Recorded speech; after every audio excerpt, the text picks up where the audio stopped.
Pour ceux qui veulent passer de 2 sur 20 à au moins 15 sur 20, restez jusqu'à la fin de cette vidéo parce qu'on va parler des notes et surtout en anglais.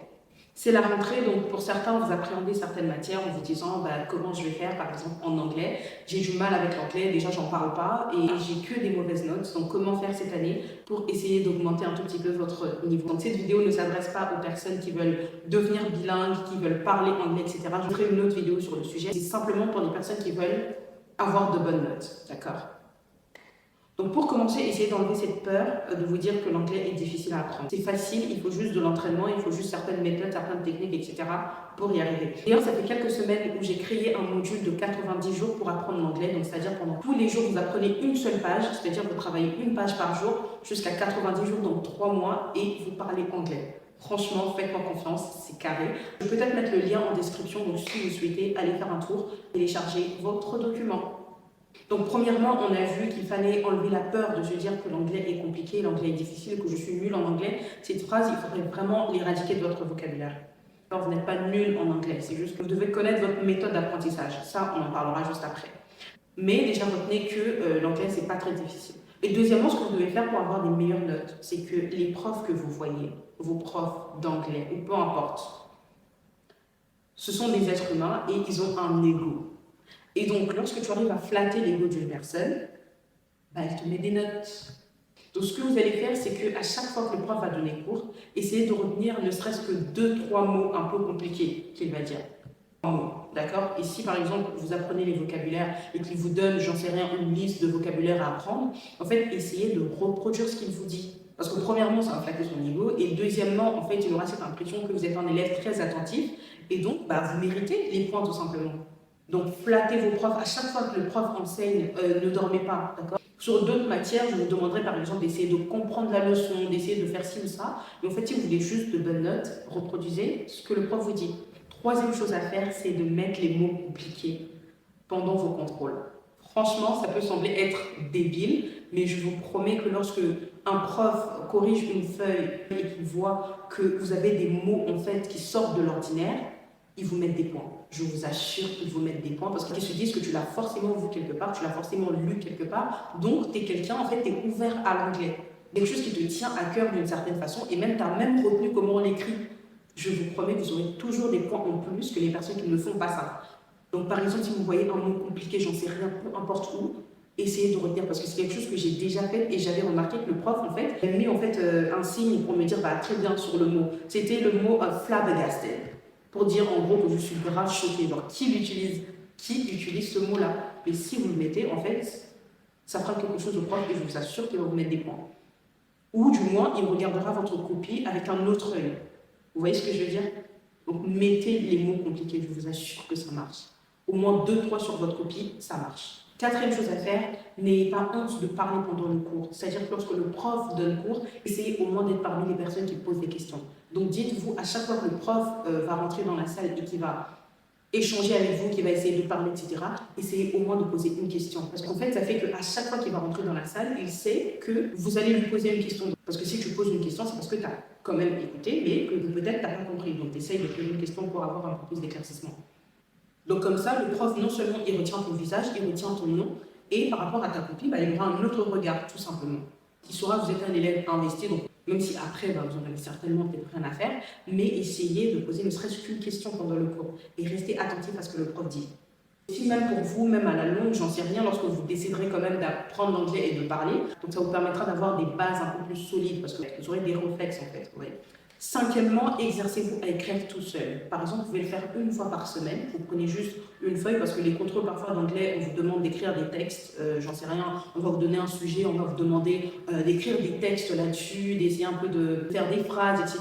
Donc exercez-vous à faire ça souvent. C'est-à-dire que si vous êtes chez vous et que vous avez un temps, j'en sais rien, exercez-vous à écrire. En fait, ça vous fera des réflexes naturels lorsque vous prenez un texte. Vous saurez que là, je vais introduire de cette manière. Pour introduire une phrase, on commence de cette manière.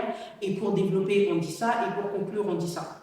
Donc tout ça, en fait, ça vous fait des réflexes automatiques que vous aurez développés à chaque fois que vous ferez. Et ça fera qu'à chaque fois que vous aurez des contrôles ou des dissertations, en fait, ça sera plus fluide pour vous. Vous aurez une copie propre. Et ça vous permettra aussi, comme je l'ai dit, à connaître en fait les connecteurs logiques. Donc par exemple, au début, lorsque vous commencez une phrase, vous mettez first ou firstly.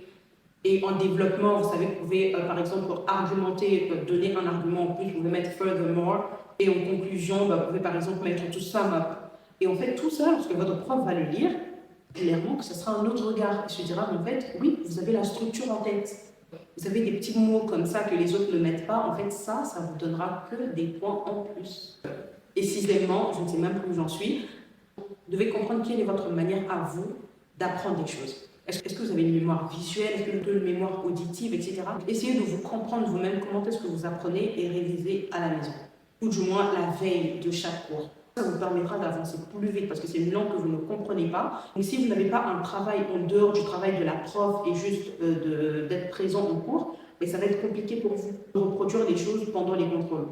La veille, puisque peut-être votre objectif n'est pas de parler anglais couramment, c'est juste avoir une meilleure note. Donc la veille, vous pouvez juste réviser et avoir une idée de ce qui se disait. Vous voyez ce que je veux dire? Et la sixième technique, guys, c'est la conjugaison. Ouais, ça semble être chiant, mais la conjugaison, je vous promets que lorsque vous êtes carré en conjugaison, aucun prof ne peut vous résister. Aucun prof ne peut vous résister. La conjugaison, c'est la base de l'anglais. La base. En fait, il n'y a aucun prof qui va se tenir devant vous et vous mettre une mauvaise note alors que vous êtes carré en conjugaison. Et quand je parle de conjugaison, je ne parle pas des trucs compliqués, genre le subjonctif présent du passé, de l'impératif, etc. Non. En fait, c'est juste connaître, c'est le présent continu, le futur. Donc le passé, on a le fameux ed, par exemple avec le verbe to want, vouloir quelque chose. En fait, ça va être wanted ou wanted. Voilà. En fait, on va rester classique. Wanted, wanted. Want et le futur will want. Donc le passé, on a le ED. Après ça, c'est pour les réguliers. Donc le passé, on est sur du ED. Présent, ça reste le verbe. Et le futur, on met will devant. Fin de l'histoire. Et ensuite, lorsqu'on bascule sur le present continue, on va mettre le ing à la fin.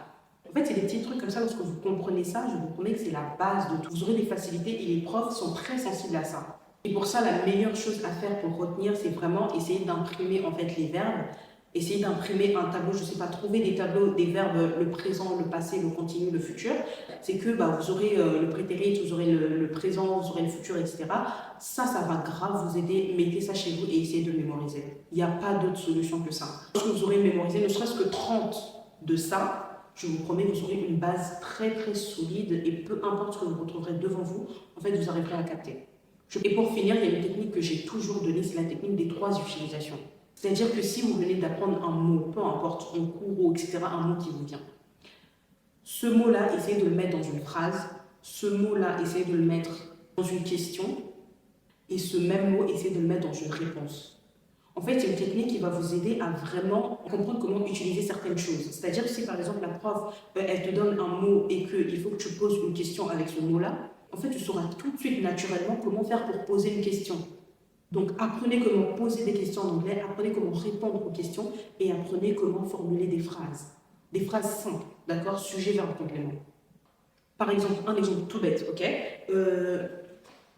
Ok, là j'ai mon téléphone. Vous venez d'apprendre le mot phone, par exemple. Et donc, je vais le mettre dans une question. What is this? Je réponds, this is a phone. Et dans une phrase, I'm holding a phone. Je tiens un téléphone. Je suis en train de tenir un téléphone. Donc ça, en fait, naturellement, déjà, vous saurez que lorsque tu tiens quelque chose, c'est to hold. Ça vous donnera des petits tips comme ça que vous pourrez utiliser à n'importe quelle situation. D'accord? Vous savez que quand je tiens quelque chose, c'est comme ça que je pose la question. Et pour poser une question, il faudrait mettre what, where, etc. Donc ça va grave vous aider même pendant vos contrôles. Parce que la prof, elle peut vous mettre, par exemple, une phrase et elle vous demande de mettre les fameux W là. Vous savez, who, where, why, what. Et du coup, elle vous demandera de mettre ça et vous saurez tout de suite, parce que vous aurez eu l'habitude de faire ça. De poser des questions, de répondre aux questions et de formuler des phrases. La technique de 3 utilisations pour retenir, guys. Et pour finir, petit tips, c'est qu'à chaque fois que vous souhaitez désigner quelque chose, par exemple, on vous demande ce que vous voulez et vous pointez du doigt en disant « je veux ça ». C'est pas juste « I want this ». Mais pour améliorer un tout petit peu ça, c'est par exemple pour les personnes qui vont faire l'oral, d'accord, c'est pour l'oral, mais juste ça vous donne un autre niveau. Ou même quand même la prof vous demande de choisir quelque chose ou de choisir une couleur, de choisir peu importe. À la fin, mettez toujours one. Par exemple, si elle vous demande, j'en sais rien, les couleurs, elle vous demande which one do you choose, ne réponds juste pas this. Tu vois? You say this one. Ça fait un petit plus, mais qui change tout. Parce qu'on aura l'impression qu'en fait, tu sais ce que tu dis. Ça veut dire que tu pratiques, ça veut dire que tu t'exerces. Tu vois? C'est pas juste this one, or these ones, or those ones. You know, it's given something. Ne négligez pas ça. Chaque fois que vous voulez désigner quelque chose, rajoutez one à la fin. Si c'est au pluriel, these par exemple, these ones. Ceci, j'aime bien ça. Ne juste pas dire I like this. You can say I like this one. You know, keep that in mind. Arrive à la fin de cette vidéo, j'espère qu'elle vous aura plu, donc dites-moi dans les commentaires si vous souhaitez d'autres vidéos de ce genre. N'hésitez pas aussi à vous abonner et à me suivre sur Instagram et sur TikTok où je partage plein de choses avec vous. Donc laissez-moi en commentaire si vous souhaitez que j'aborde une autre matière, je pense que je vais le faire pour les maths aussi. Donc restez connectés et on se dit à bientôt.